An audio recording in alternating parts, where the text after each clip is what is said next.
It began with care, or so it seemed, in the quiet rooms of a Massachusetts boarding house. A young nurse tended to the sick, but behind her gentle smile, a darker obsession was brewing. The medicine she wielded to heal became her instrument of death. One by one, patients under her care began to die, and no one suspected the hand that held the vial. Cut to a map of Massachusetts circa 1880, highlighting Ipswich and surrounding towns.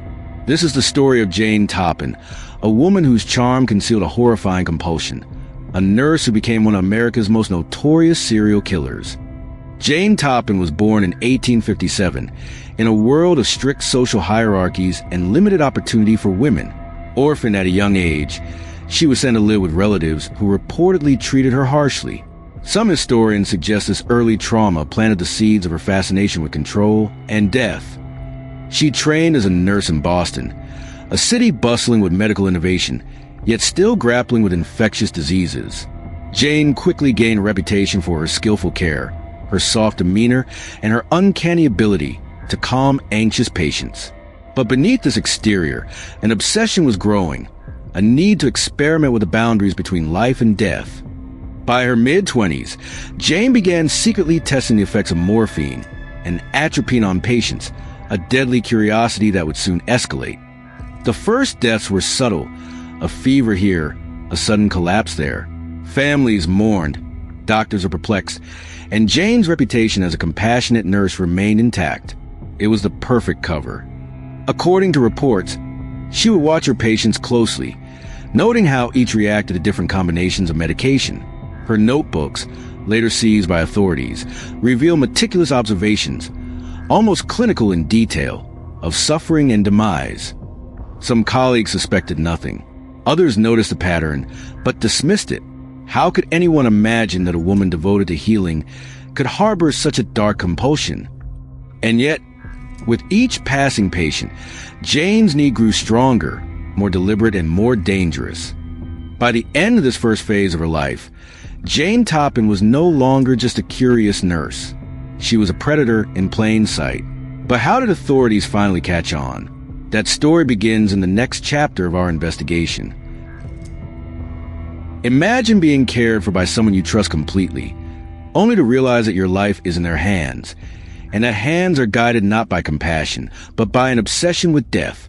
Jane Toppan's story forces us to confront that chilling reality, the fragility of trust, and the darkness that can hide behind a smile. We will follow Jane's path into her most deadly years, uncover her chilling methods, and examine the first cracks in her carefully constructed facade. The truth is more disturbing than anyone imagined, and it's only just beginning. By the early 1900s, Jane Toppan's obsession had evolved into a deadly routine. Her patients, unsuspecting and vulnerable, continued to fall ill under her care. But what drove this woman, a caregiver by profession, to experiment with life and death? And why did no one see the warning signs until it was almost too late? The story that follows is a chilling descent into the mind of a serial killer whose charm masked a horrifying compulsion, one that would shock an entire nation. After years of testing her poisons discreetly, Jane's murders became more deliberate. She moved from private homes to hospital settings, selecting victims not only for opportunity, but for the subtle thrill of control. She preferred elderly patients, widows, and those too weak to resist, the perfect laboratory for her experiments. Reports suggest that Jane took meticulous notes on each patient's reactions. Her writings, discovered later by investigators, detail not just dosages but the pleasure she derived from witnessing their suffering. Morphine, atropine, and other poisons became tools in a deadly choreography she conducted behind a friendly smile. What makes her case unique is the absence of an overt motive such as money or revenge. Jane Toppan's killings were driven by a psychological compulsion, a desire to dominate life and death itself. Neighbors and colleagues describe her as cheerful and caring. Yet, in private, she was methodical and calculating. One victim at a time, she tested new combinations of medications, noting their effects on heart rate, breathing, and consciousness. The deaths were swift for some, slow and agonizing for others, but always observed with meticulous fascination. One chilling anecdote recounts a patient who asked for comfort as she administered medicine. Jane reportedly replied with a gentle smile, "Don't worry, it will be over soon."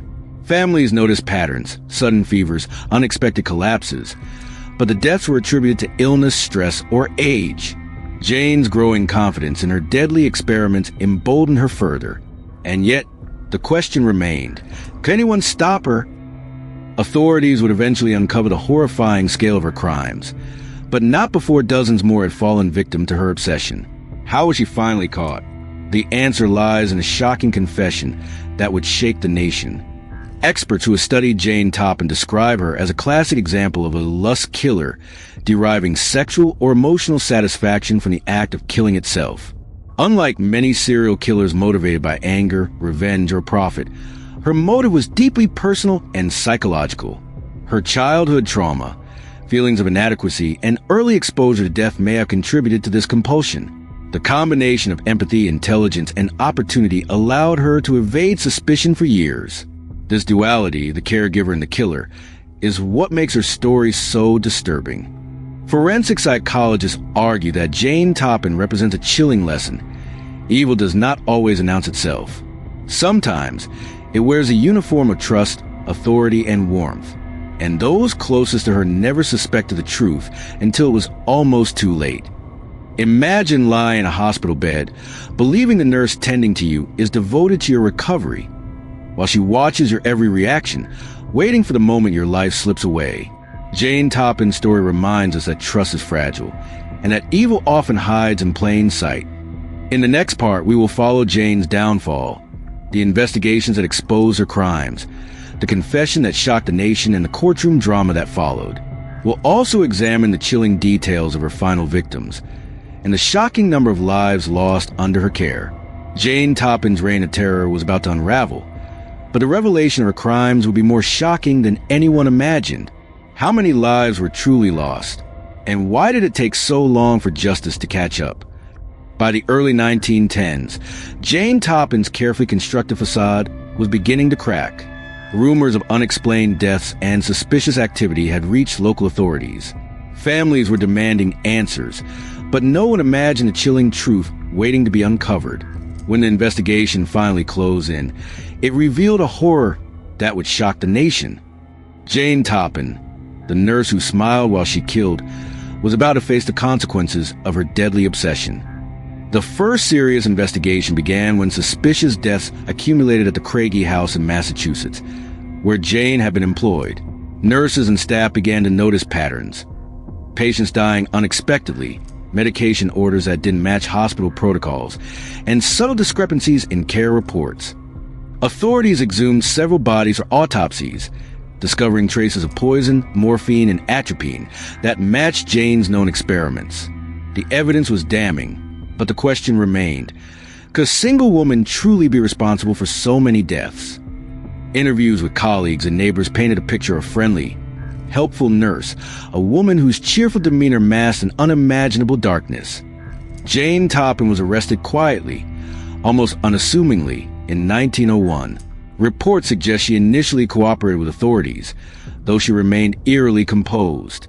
During interviews, she reportedly smiled and spoke casually about her patients, as though nothing extraordinary had occurred. But as investigators pieced together the deaths, they realized the scale of her crimes. Dozens of victims, each carefully selected, each carefully observed, had fallen under her influence. The realization sent shockwaves through Massachusetts and beyond. The trusted nurse, whose very hands were supposed to heal, had been taking lives instead. And yet, what truly stunned investigators was not just the number of victims, but her confession. What Jane admitted in court would terrify a nation. During her trial, Jane Toppan shocked the courtroom by confessing to her crimes in chilling detail. She admitted to poisoning at least 31 people, some for pleasure and others seemingly at random. Her confession revealed not anger, not revenge, not financial gain, but a compulsive need to control life and death. Observers describe her as cold, yet oddly charming. Her demeanor unnerved jurors and families alike, as she recounted the methods she had used and the reaction she enjoyed witnessing. Each story she told added another layer to a psychological profile that would fascinate criminologists for decades. The trial became a sensation. Headlines read, "America's Deadly Nurse Confesses," and Jolly Jane admits to murdering dozens. Yet, beyond the shock and sensationalism, the case forced the public to confront uncomfortable truths about trust, power, and vulnerability. In the end, Jane Toppan was declared criminally insane and sentenced to life imprisonment at the Taunton State Hospital. She would spend the rest of her life behind bars, never free, never able to fully atone for her actions. The public reaction was a mix of horror and fascination. Families mourned the loss of loved ones, while others debated how a woman, trained to heal, could become one of America's most notorious serial killers.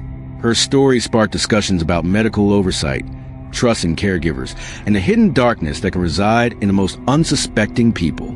The legacy of Jane Toppan lingers not just in the victims she claimed, but in the psychological lessons her case provides. It reminds us that evil often wears the mask of normalcy, a chilling cautionary tale about how appearances can deceive, and how vulnerable humans can be betrayal in the guise of care. But the story does not end with her incarceration. In the next part, we will reflect on the broader human implications, the fragility of trust, the darkness within, and what we can learn from Jane Toppan's chilling legacy. Jane Toppan's reign of terror was over, but the questions she raises about morality, trust, and human nature remain. How do we recognize evil when it hides behind a smile?